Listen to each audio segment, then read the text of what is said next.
بسم اللہ الرحمن الرحیم۔ حضرات گرامی، معزز سامعین کرام، آپ حضرات کو بخوبی اس بات کی اطلاع مل چکی ہے کہ مدرسہ عربیہ دعوت الحق کے اس اجلاس کے اندر 4 نشستیں ہونی تھیں، جن میں سے 3 نشستوں کو مکمل کر لیا آپ لوگوں نے۔ اب اس کے بعد آخری نشست کے اندر ہم اور آپ تشریف فرما ہیں، اور اس نشست کے اندر علماء کرام اور شعراء اعظام کی فہرست بڑی طویل ہے۔ ہم اور آپ جانتے ہیں کہ نوجوانوں کے دلوں کی دھڑکن جناب اسد اعظمی صاحب بھی تشریف فرما ہے، اور شاعر اسلام قاری محمود عالم صاحب بلیاوی یہ بھی تشریف فرما ہے، حضرت مولانا وسیم احمد صاحب شیروانی، حضرت مولانا احمد شمیم صاحب، اسی طریقے سے حضرت مولانا عبد الرحیم صاحب و دیگر علماء کرام و شعراء اعظام ہماری اور آپ کی اس مجلس کے اندر شرکت فرما ہے۔ اس لیے ہم یہ مناسب سمجھتے ہیں کہ ہم زیادہ وقت نہ لے کر کے اپنے مہمانوں کو اپنا زیادہ سے زیادہ وقت دیں، اور یہ ہمارا حق ہے کہ یہ ہمارے مہمان ہیں۔ ان کے آنے کے بعد اگر ہم نے ان کو وقت نہیں دیا، صرف اپنے آپ میں وقت صرف کر لیا، اپنے آپ کے لیے وقت لگا لیا، تو آپ کا آنا بھی یہ قابل قبول نہیں ہوگا، اور آپ حضرات جس لیے تشریف لے آئے ہیں وہ آپ کا مقصد اصلی حل نہیں ہوگا۔ میرے عزیز دوستوں اور بزرگوں، میں نے آپ حضرات کے سامنے اس سے پہلے جو نشستیں منعقد ہوئی ہیں، ان تمام نشستوں کے اندر میں نے آپ سے یہ بات بتلائی تھی کہ مدرسہ عربیہ دعوت الحق کے اندر دینی، تعلیمی، ملی، سماجی اور اصلاحی سارے طریقوں سے کام کرنے کے لیے بزرگان دین نے ہمیں ایک امانت دیا ہے۔ اس امانت کو اللہ رب العزت نے ہمارے کاندھے کے اوپر رکھا ہے۔ ہم اللہ سے دعا گو ہیں ان تمام حاضرین کی مجلس کے اندر، اور آپ حضرات کو گواہ بنا کر کے ہم اللہ سے یہ دعا کرتے ہیں کہ اللہ رب العزت ہمیں صحیح طریقے سے دین کے کام کرنے کی توفیق عطا فرمائے، اور خدمت کا جذبہ ہمارے دل کے اندر پیدا فرمائے، تاکہ ہم آپ کی خدمت کر سکیں۔ اللہ رب العزت نے ہمیں موقع عنایت فرمایا ہے، اس لیے کہ ہم اور آپ اس بات کو بخوبی جانتے ہیں کہ مدارس اسلامیہ کا اور مدارس اسلامیہ کے اندر اپنے بچوں کو بھیجنے کا صرف اور صرف وہ مقصد ہوتا ہے کہ وہ سارے بچے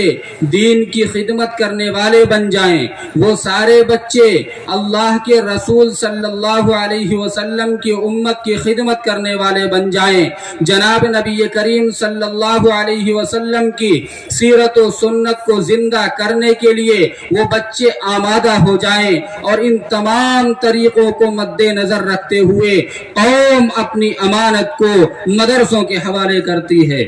اور قوم اپنے بچوں کو مدرسوں کے اندر داخل کرتی ہے۔ اور مدرسوں کا قیام ہم اور آپ غور کریں اور سوچیں تو ہم کو اور آپ کو یہ پتہ چلتا ہے کہ مدرسوں کے اندر اگر ہم اور آپ اپنے بچوں کو داخل کرتے ہیں تو ہمارے اور آپ کی دین کی بقا کا وہ ذریعہ بنتے ہیں۔ ہمارے وہ بچے ہمیں نماز پڑھنے کا طریقہ بتلاتے ہیں، ہمیں قرآن کریم کی تفاسیر کے پڑھنے کا اور قرآن کریم کی آیات کو سمجھنے کا طریقہ بتلاتے ہیں، اور اس میں نحو اور صرف کا قاعدہ بیان کرتے ہیں، اور ان تمام معاملات کو مد نظر رکھتے ہوئے آپ حضرات اپنے بچوں کو مدرسوں کے اندر داخل کرتے ہیں۔ اور خاص طور پر آپ کا وہ تعاون اور قوم کا وہ تعاون اور امت مسلمہ کا وہ تعاون جو اپنی گاڑی کمائی سے نکال کر کے آپ مدرسوں کے اندر دیتے ہیں، دین کے راستے راستے میں دیتے ہیں، اللہ کے راستے میں دیتے ہیں، یہ ایک دینے کا مقصد یہ ہوتا ہے کہ ان بچوں کے اندر سے اور ان کی پوری جماعت سے اس پوری قوم اور اس پوری امت کو امام مل سکے، اور اس پوری قوم اور اس امت سے نکل کر کے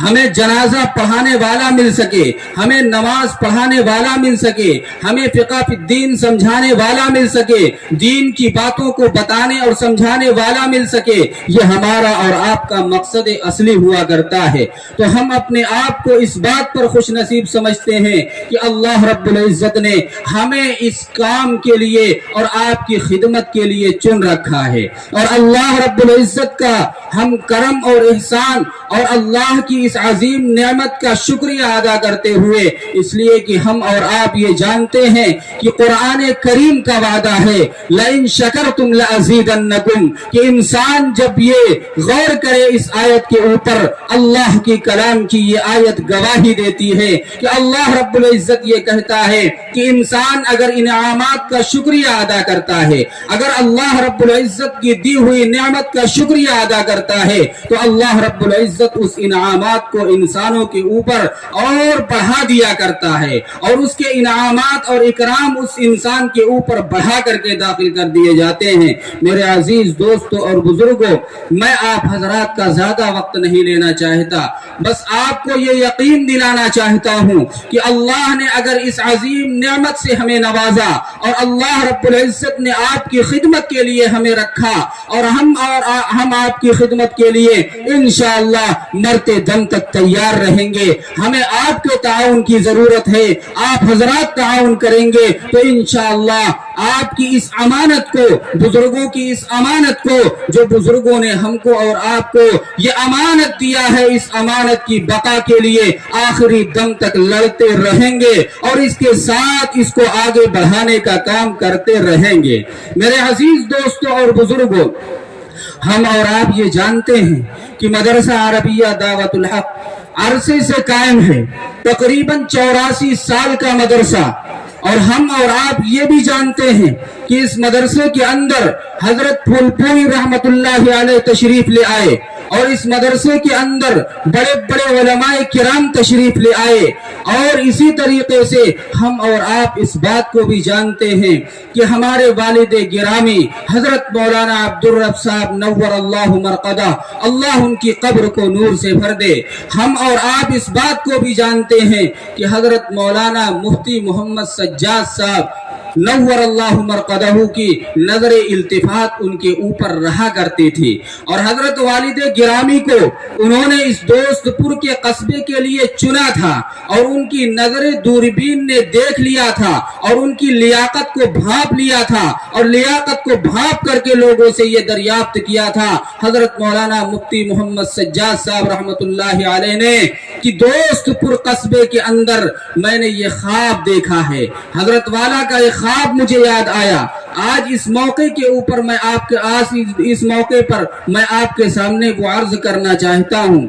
حضرت والد گرامی مولانا عبدالرب صاحب رحمت اللہ علیہ نے ایک مرتبہ ایک موقع پر دریافت فرمایا کہ میرے استاذ نے ایک مرتبہ ایک خواب دیکھا، مدرسہ بیت العلوم سرائے میر کے اندر انہوں نے خواب دیکھا، اور خواب دیکھ کر کے مجھے بلایا، اور بلا کر کے مجھ سے یہ کہا کہ آپ اس خواب کی تعبیر بتلائیے۔ حضرت والد گرامی نے یہ کہا کہ حضرت آپ کی موجودگی میں ہم خواب کی تعبیر بتلائیں۔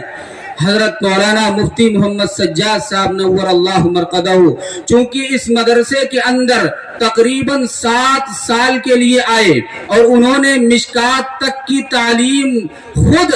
تمام بچوں کو مشکات تک کی تعلیم دیا، اور اس کے بعد جب یہاں سے وہ تشریف لے گئے حضرت پھول پوری رحمت اللہ علیہ نے ان کو بلایا مدرسہ بیت العلوم سرائے میر کے اندر، تو ان کے جانے کے بعد مدرسہ کسی نہ کسی شکل کے اندر موجود ضرور تھا، لیکن وہ ساری جو باتیں آپ کے سامنے آئی کہ مشکات شریف تک کی تعلیم کا معیار بالکل نیچے چلا گیا، اور اس کے بعد حضرت مولانا مفتی محمد سجاد صاحب رحمتullah علیہ کو اس دوست پور قصبے کی بدعات اور خرافات اور رسومات کو دیکھ کر کے ان کے دل کی کڑھن یہ کہا کرتی تھی، ان کے دل کی تڑپ یہ کہا کرتی تھی کہ اس دوست پور قصبے کے اندر کسی مرد مجاہد کا انتخاب ہونا چاہیے، اور اس مرد مجاہد کا انتخاب حضرت والا نے کیا اور حضرت والد گرامی کا کیا۔ حضرت والد گرامی سے یہ کہا کہ میں نے خواب دیکھا ہے، اس خواب کی تم تعبیر بتلاؤ۔ حضرت والد گرامی نے جب یہ کہا کہ میں آپ کے سامنے کیا خواب کی تعبیر بتلاؤں، فرمایا کہ آپ خواب کو ذکر کریں۔ حضرت مولانا مفتی محمد سجاد صاحب نور اللہ مرقدہ نے